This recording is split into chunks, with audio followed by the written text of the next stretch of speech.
Okay, so today I'm just looking through some harmonic studies from the Allen Vizzutti book, the book 2 of the Allen Vizzutti trumpet method.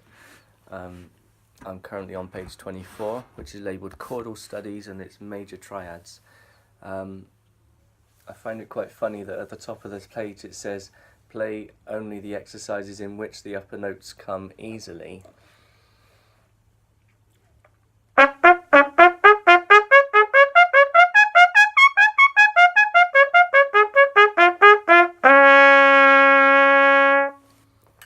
Which is great, that means I can play all the high ones.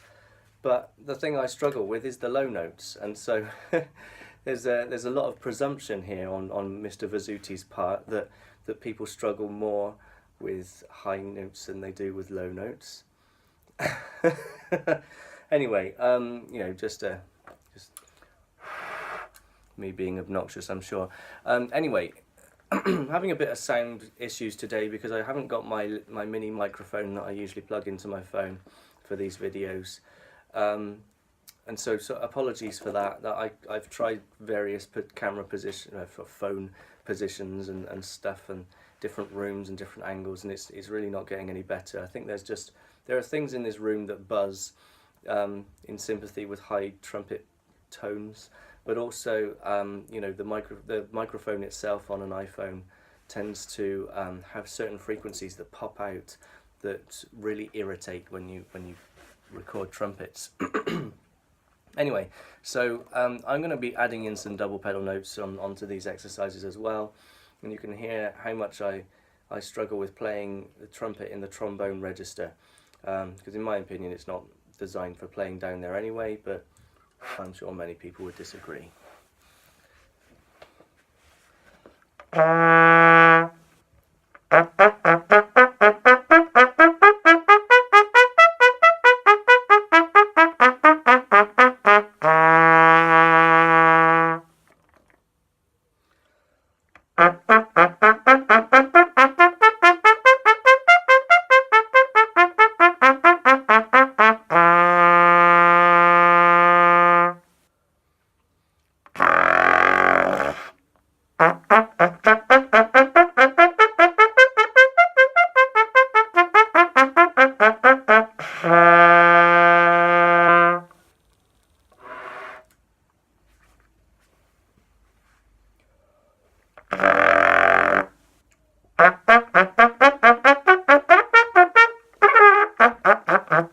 Same fingering as well.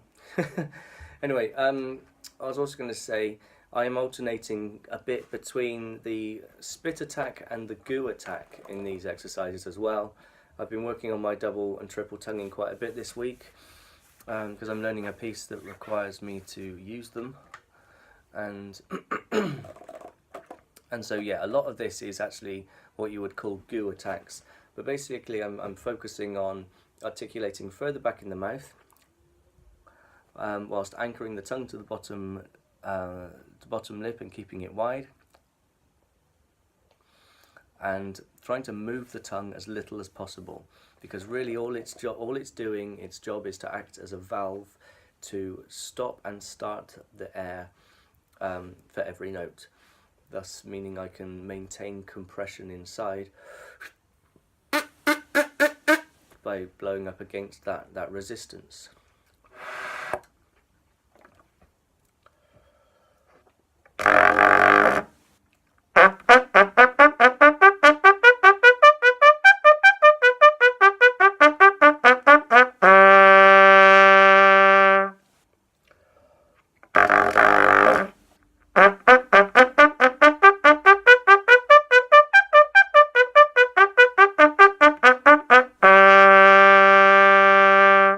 That one was all goo attacks both times.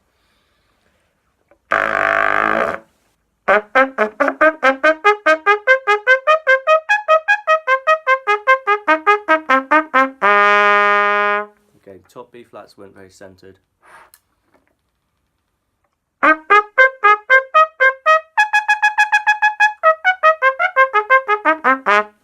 do it again.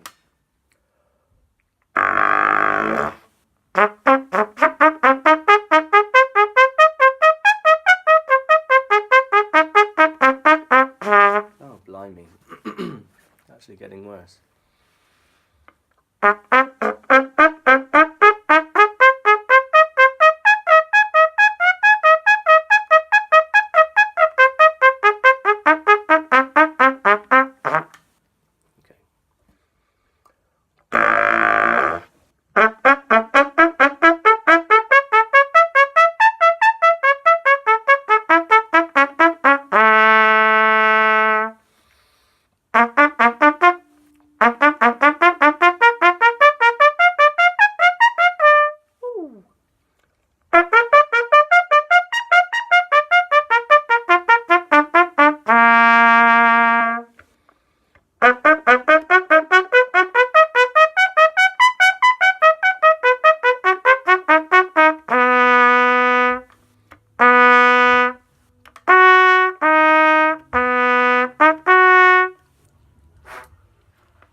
One thing about this trumpet, my Stom V Master trumpet, currently configured number 3 lead pipe, number 25 bell.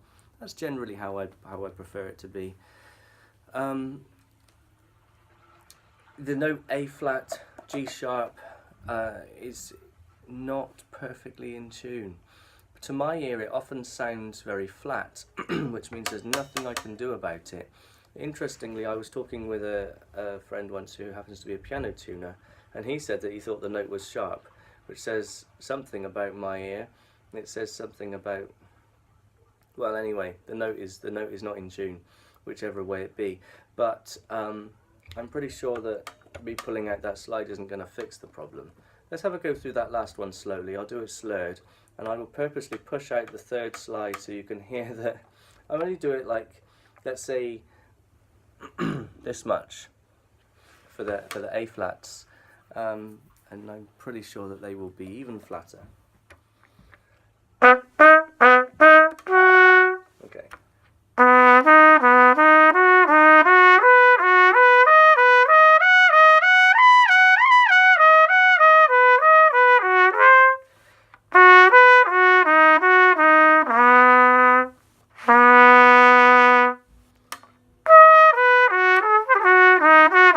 Okay, I really should listen to that guy because it seems to have solved the problem.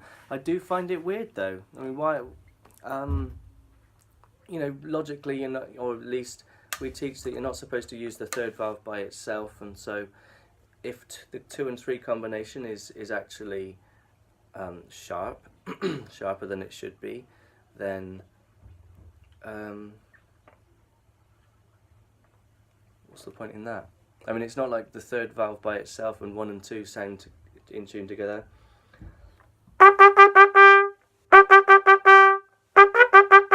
Third valve is definitely a little bit longer than 1 and 2. Anyway, it's not a complaint by any stretch. I mean, this trumpet it blows my mind every day. How much better it plays than anything else I've ever had. So there we go. Anyway, onwards and upwards. Where are we at now? D flat D.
Bit of embouchure self-analysis. I felt an incorrect stretch there.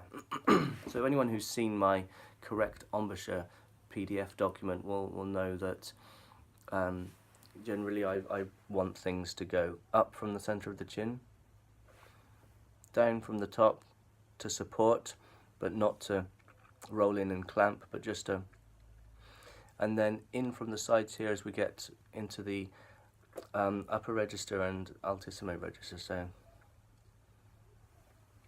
this sort of movement as described in the 1987 Super Chops book. And at one point I felt this happen.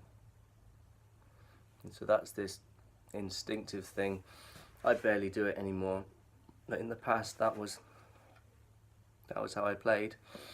We don't want to get into that now, we don't have time for it. This video is long enough already. I want to get to the bottom of this page and then I'll do another video for the next page.